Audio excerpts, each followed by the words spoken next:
The fatal miscalculation. The Zoraxian Empire's grand survey ship, inevitable conclusion, hung in the darkness of space, its quantum sensors scanning what the crew considered to be yet another unremarkable solar system. Captain Nexus, her crystalline exoskeleton reflecting the soft light of the bridge displays, reviewed the preliminary data with growing interest. The third planet showed signs of civilization. Primitive by Zoraxian standards, but civilization nonetheless. Analysis complete, Captain, announced First Observer Kelks, his sensory appendages twitching with what passed for excitement among their kind. The dominant species appears to have achieved basic spaceflight and rudimentary digital technology. Their military capabilities are amusing.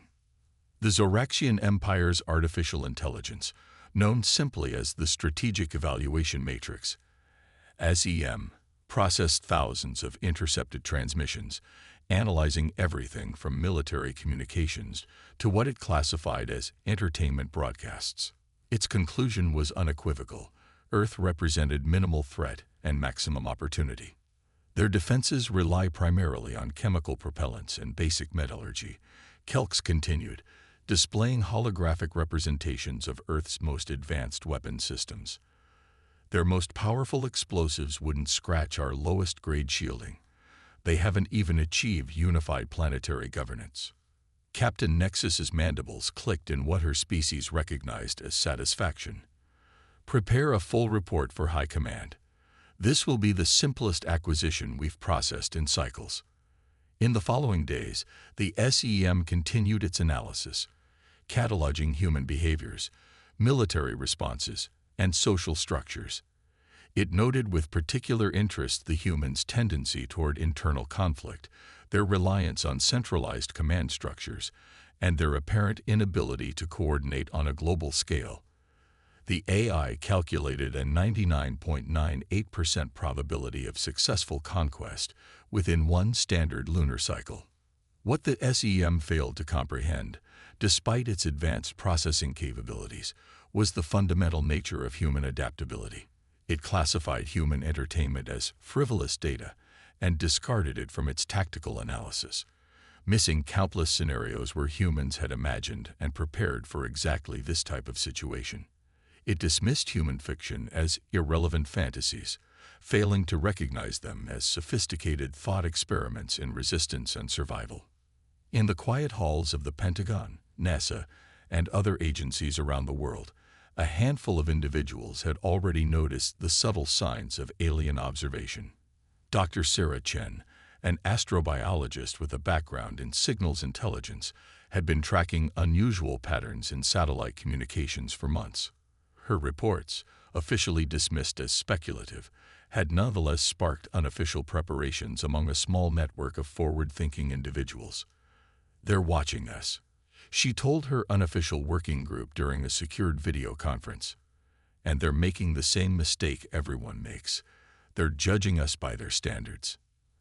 As the Zoraxian Empire prepared its invasion fleet, confident in its overwhelming technological superiority, humanity's greatest strength remained invisible to their sophisticated analysis: the ability to adapt, improvise, and overcome. The Empire's massive ships, their crystalline structures gleaming with otherworldly energy, would soon arrive to claim their prize. They would find instead a species that had spent its entire existence learning to survive against overwhelming odds. The invasion plans were approved without a single dissenting voice in the Zoraxian High Command. Not one of their strategic planners questioned the wisdom of underestimating a species that had survived ice ages, asteroids, plagues, and its own destructive tendencies. None thought to ask why, despite their internal conflicts, humans had always united against external threats. As the invasion fleet assembled, carrying enough firepower to reduce Earth's military capabilities to ash, they remained blissfully unaware of one crucial fact. Humans had spent thousands of years imagining this exact scenario. While the Zoraxians saw only primitive weapons and disorganized resistance, they failed to recognize that every human child had grown up playing at fighting aliens, every military had contingency plans for extraterrestrial invasion, and every culture had stories about overcoming impossible odds. The stage was set for a confrontation that would shake the Zoraxian Empire to its crystalline core, teaching them a lesson that countless others had learned throughout human history. Technological superiority alone does not guarantee victory. The humans were about to demonstrate why they had survived every catastrophe their world had thrown at them, and why assuming they would be easy to conquer would prove to be the Empire's greatest mistake. First contact and chaos. The Zoraxian invasion began with textbook precision. Massive ships materialized in Earth's atmosphere, their crystalline structures refracting sunlight across stunned cities worldwide. The initial strikes targeted military command centers with surgical accuracy, their energy weapons reducing hardened bunkers to molten slag in seconds. Admiral Vex, commanding the invasion from the flagship Indomitable Truth, watched with satisfaction as the first phase proceeded exactly as the strategic evaluation matrix had predicted. Earth's conventional military forces scrambled ineffectively, their primitive aircraft and missiles dissipating harmlessly against Zoraxian shields. But the first signs that something was amiss came within hours of the initial assault. Instead of the predicted pattern of centralized resistance followed by submission, humans began responding in ways that defied the SEM's behavioral models. Admiral, reported combat analyst Zira, her crystalline form showing signs of distress, we're detecting thousands of small-scale resistance efforts, completely uncoordinated yet somehow effective. They're not following any recognizable military doctrine. In Seattle, a group of civilian drone enthusiasts had reprogrammed their racing drones to interfere with Zoraxian sensor arrays. In Mumbai, software developers launched decentralized cyber attacks from thousands of distributed locations. In Lagos, street vendors spread information about alien patrol patterns through coded messages in their sales calls. The Zoraxian command structure, designed for efficient top-down control, struggled to adapt to this chaos. Their tactical AI, programmed to counter traditional military responses, found itself overwhelmed by the sheer variety of human resistance techniques. Dr. Chen, now operating from a hidden facility beneath a defunct shopping mall, coordinated with a growing network of civilian scientists and military personnel. They expected us to fight like them, she explained to her expanding team. Organized, hierarchical, predictable. Instead, they're getting a crash course in human creativity. The invasion forces discovered that their advanced technology, while overwhelming against conventional military targets, proved surprisingly vulnerable to unconventional tactics. Their sensor arrays, designed to detect energy weapons and explosive devices, were blind to simple mechanical traps. Their communication systems, secure against advanced cryptography, fell prey to basic signal jamming techniques borrowed from World War II. In rural areas, farmers and hunters used their intimate knowledge of the land to ambush alien patrols. Urban residents transformed their cities into three-dimensional mazes, using everything from mirror arrays to confuse alien targeting systems to improvise smoke screens made from burning rubber. Most confounding to the Zoraxians was humans' ability to share and adapt tactics rapidly.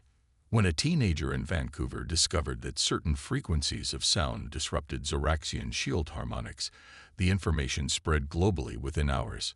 Soon, resistance cells worldwide were deploying modified sound systems as weapons. Admiral Vex watched in growing concern as casualty reports mounted. "How are they doing this?" he demanded. "Their military infrastructure is in ruins, their governments are in chaos, yet resistance increases hourly." The answer lay in humanity's decentralized nature, the very characteristic the Zoraxians had considered a weakness. Without relying on central command, humans adapted locally while sharing information globally. Each community developed its own resistance techniques based on available resources and local conditions. In the Antarctic research stations, scientists repurposed their equipment to detect vulnerabilities in Zoraxian environmental suits. In the Amazon rainforest, indigenous tribes used their understanding of the ecosystem to create natural hazards that the alien sensors couldn't detect. In urban centers worldwide, hackers worked to penetrate Zoraxian networks, discovering that the aliens' advanced AI had surprising vulnerabilities to primitive computer viruses. The strategic evaluation matrix, confronted with data that contradicted its fundamental assumptions, began to show signs of systemic failure. It couldn't reconcile the observed human behaviors with its predictive models. The very chaos it had dismissed as weakness proved to be humanity's greatest strength. As the first day of the invasion drew to a close, the Zoraxian command faced an uncomfortable realization. Their simple acquisition had evolved into something unprecedented in their military history. They weren't facing a conventional resistance that could be broken by destroying its command structure. They were facing millions of individuals and small groups, each adapting and innovating in ways their tactical computers couldn't predict. The humans, meanwhile, were just getting started. Dr. Chen's network had already begun analyzing captured Zoraxian technology, finding vulnerabilities that the aliens had never needed to defend against. The invasion that was supposed to be over in days was about to become a lesson in why humanity had survived every catastrophe it had ever faced. The turning point. The Zoraxian Empire's carefully constructed invasion plan began to unravel in ways their strategic computers couldn't comprehend. Their tactical advantage, based on technological superiority, was being eroded by human ingenuity in ways that defied their understanding of warfare. Dr. Chen's underground network had evolved into a global phenomenon. Using everything from ham radio to online gaming chat rooms, resistance groups worldwide shared discoveries about Zoraxian vulnerabilities. Each revelation sparked waves of innovation as humans adapted the information to their local resources. Their technology is advanced, Dr. Chen explained during a secure broadcast. But it's predictable. They've relied on superiority for so long, they'd forgotten how to handle unexpected threats. In orbit, Admiral Vex received increasingly desperate reports from ground forces. His crystalline form had lost its luster, a sign of severe stress in his species. The strategic evaluation matrix, confronted with mounting evidence of its failure, began producing contradictory tactical advice. The turning point came from an unexpected source. A group of high school science teachers in Tokyo discovered that the crystalline structure of Zoraxian technology had a critical weakness. It was susceptible to rapid temperature changes. The information spread globally within hours. Resistance cells worldwide began exploiting this weakness. In Siberia, fighters used supercooled liquid nitrogen followed by makeshift flamethrowers. In the Sahara, guerrilla groups used the extreme temperature difference between day and night to stress alien equipment to failure. But the most devastating discovery came from an unlikely collaboration between a quantum physicist in Berlin and a traditional glassmaker in Venice. They found that certain frequencies of sound, combined with specific light patterns, could disrupt the molecular structure of Zoraxian crystal technology. Their advanced technology is their weakness, the physicist explained in an encrypted broadcast. They've optimized everything so perfectly that they have no redundancy, no ability to handle disruption outside their expected parameters. The human counter-offensive began with a symphony of destruction. Every church bell, every industrial ultrasonic cleaner, every stadium speaker system was repurposed as a weapon. The Zoraxians' crystal ships, impervious to conventional weapons, began experiencing catastrophic failures. Admiral Vex watched in horror as his invasion force began to disintegrate. "Impossible," he muttered, watching another capital ship crash after its crystal structure failed. "They're primitives. Their technology is centuries behind ours." But technology wasn't winning this war.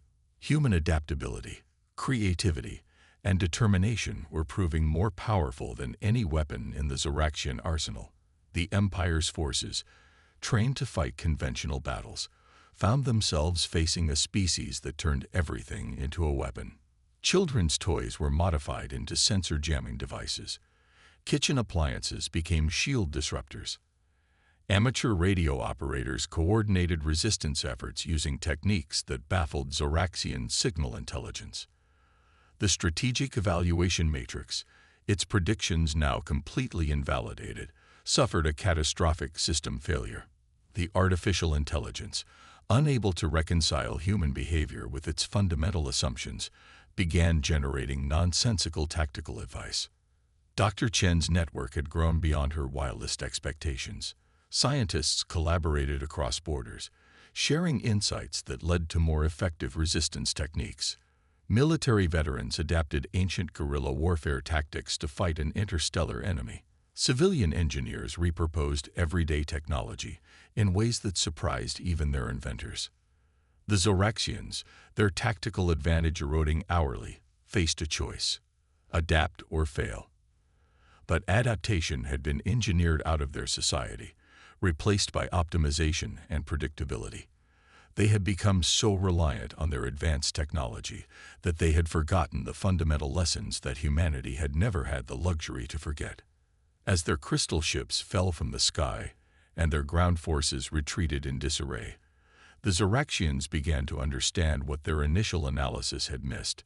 Humanity's greatest weapon wasn't their technology or their military might. It was their endless capacity to adapt, to innovate, and to overcome seemingly impossible odds. The war was far from over, but the turning point had been reached. Humanity had proven that determination and creativity could overcome even the most advanced technology. The Zoraxian Empire, for the first time in its history, faced not just military defeat, but a fundamental challenge to its understanding of civilization itself. United we stand. The fourth week of the invasion marked a transformation in human resistance. What had begun as scattered, local efforts had evolved into a sophisticated global network of cooperation that transcended traditional boundaries. The Zoraxians, who had counted on human disunity as a strategic advantage, watched in dismay as their enemy achieved unprecedented levels of coordination without any central command. Admiral Vex, his crystalline form now dulled with stress fractures, received the latest tactical analysis with growing dread. How are they doing this? He demanded of his staff. Every prediction, every strategic model we've relied on for centuries has failed. The answer lay in humanity's unique approach to problem solving. Rather than relying on a single optimized solution, humans were applying thousands of different approaches simultaneously. What worked was quickly shared and adapted. What failed was discarded without hesitation. Dr. Chen's network had evolved into something the Zoraxians couldn't comprehend: a self-organizing system that combined military precision with civilian innovation. "We're not fighting their way," she explained to resistance leaders worldwide. "We're fighting our way, and they don't have a defense against chaos and creativity." In orbit, Zoraxian ships faced a barrage of unconventional attacks. Civilian satellite networks, reprogrammed by teenage hackers, created electromagnetic interference that disrupted crystal ship navigation. Amateur astronomers used their telescopes to track Zoraxian movements, creating a global early warning system more effective than any military radar. On the ground, the aliens faced an enemy that refused to follow any predictable pattern.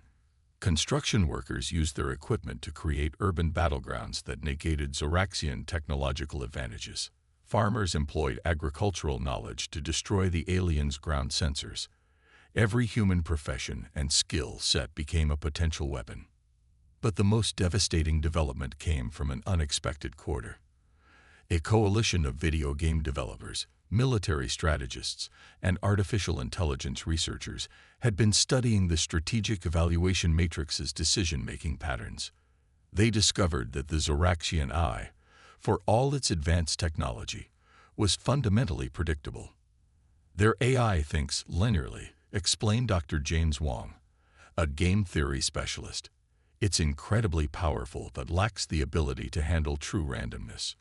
And humans, when we work together, are the most beautifully random force in the galaxy." The resistance began exploiting this weakness systematically. Military units would begin traditional attacks, only to switch to completely unexpected tactics mid-battle. Civilian groups would appear to retreat, then counterattack using methods the Zoraxian computers couldn't classify as military actions. Admiral Vex watched as his invasion force, The pride of the Zoraxian Empire was systematically dismantled by what his species had dismissed as primitive beings. His ships, designed to withstand the most powerful energy weapons, were being defeated by simple physics and chemistry. His ground forces, equipped with technology centuries ahead of Earth's, were being outmaneuvered by creatures who had only recently invented powered flight. The strategic evaluation matrix, its predictions now worse than useless, was officially taken offline. For the first time in centuries, Zoraxian commanders had to rely on their own judgment, and they found themselves woefully unprepared for the task. Human victory was not achieved through any single battle or breakthrough, but through countless small innovations and adaptations. Triumph of the human spirit. The final phase of the war demonstrated why the Zoraxian Empire's initial assessment of humanity had been so catastrophically wrong. As their invasion force crumbled, the aliens witnessed something their strategic computers had deemed impossible: a species becoming stronger under pressure. Admiral Vex stood before the Empire's high command, his once pristine crystalline form now webbed with stress fractures. "We did not merely underestimate them," he reported, his voice resonating with newfound humility. "We failed to understand them entirely." The humans had not simply defeated superior technology, they had turned it against its makers.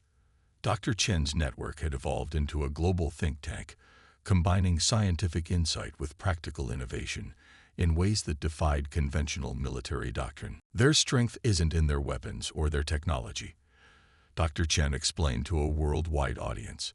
"It's in our ability to imagine solutions that seem impossible, then make them real."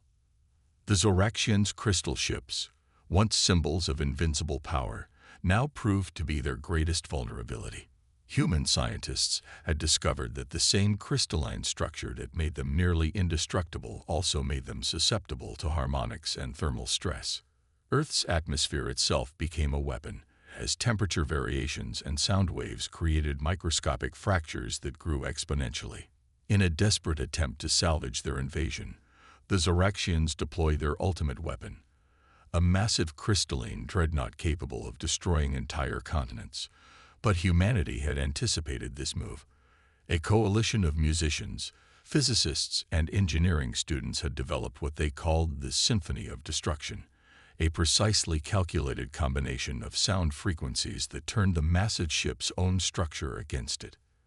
The sight of their mightiest warship dissolving into crystalline dust marked the end of the Zoraxian invasion. Admiral Vex, watching from his failing flagship, finally understood the fatal flaw in their strategy. They had confused technological advancement with superiority. As the remaining Zoraxian forces retreated, they left behind not just defeated troops and shattered ships, but a shattered worldview. Their empire, built on the assumption that advanced technology guaranteed victory, had been defeated by a species they had dismissed as primitive. Dr. Chen, addressing the United Nations in the war's aftermath, summarized the lesson humanity had taught the galaxy. "They thought our divisions made us weak, but our diversity made us strong. They thought our primitive technology made us vulnerable, but it made us adaptable. They thought our chaos was a disadvantage, but it proved to be our greatest weapon." The Zoraxian Empire, for the first time in its history, was forced to revise its fundamental assumptions about civilization and progress. They had discovered, at tremendous cost, that true strength lies not in technological superiority, but in the ability to adapt, innovate, and overcome. As humanity began rebuilding, incorporating salvaged alien technology with their own innovations, they emerged not just victorious, but transformed. The world had united not through central authority, but through countless individual choices to work together for survival. The message to the galaxy was clear: underestimate humans at your peril. They may not have the most advanced technology or the most organized society, but they possess something far more powerful: an unbreakable spirit and an endless capacity for innovation.